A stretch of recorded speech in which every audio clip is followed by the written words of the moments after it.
plus d'1 an maintenant, les Tchadiens sont privés d'un accès normal à certains réseaux sociaux comme Facebook, Twitter ou WhatsApp.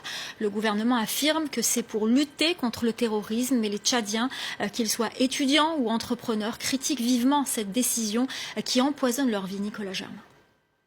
Andreas dirige une plateforme de vente en ligne à Djamena. Il subit de plein fouet la censure des réseaux sociaux en place au Tchad depuis plus d'1 an. Une bonne partie des gens qui se connectent à Internet ici au Tchad utilisent les réseaux sociaux. Et vu la censure des réseaux sociaux, ça a un coût direct sur les transactions, sur le nombre de transactions, sur le nombre de ventes qu'il y a aussi sur notre plateforme. Si on n'a pas de vente, on n'a pas de chiffres. Si on n'a pas de chiffres, on ne peut pas couvrir nos charges. Et donc ça a énormément de coûts dans nos activités. Officiellement, l'accès normal à Facebook, Twitter ou WhatsApp est limité pour cause de lutte contre le terrorisme.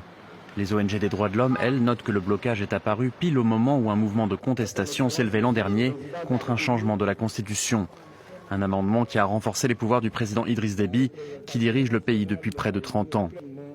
Les Tchadiens déplorent cette censure des réseaux sociaux. Elle n'aide pas vraiment les Tchadiens du tout. Elle coupe les Tchadiens du reste du monde. C'est très difficile pour nous étudiants. Parlant de ce qui me concerne, ça fait presque 1 an déjà que je n'arrive même pas maintenant à naviguer parce que cette censure a fait que les choses sont devenues très difficiles. Pour contourner ces blocages, certains utilisent des VPN, des réseaux privés virtuels qui simulent une connexion à l'extérieur du pays, mais cela coûte cher. D'autres se rapprochent de la frontière et achètent des cartes SIM camerounaises. Récemment, le rapporteur spécial de l'Union africaine pour les droits de l'homme a demandé au Tchad de lever les blocages.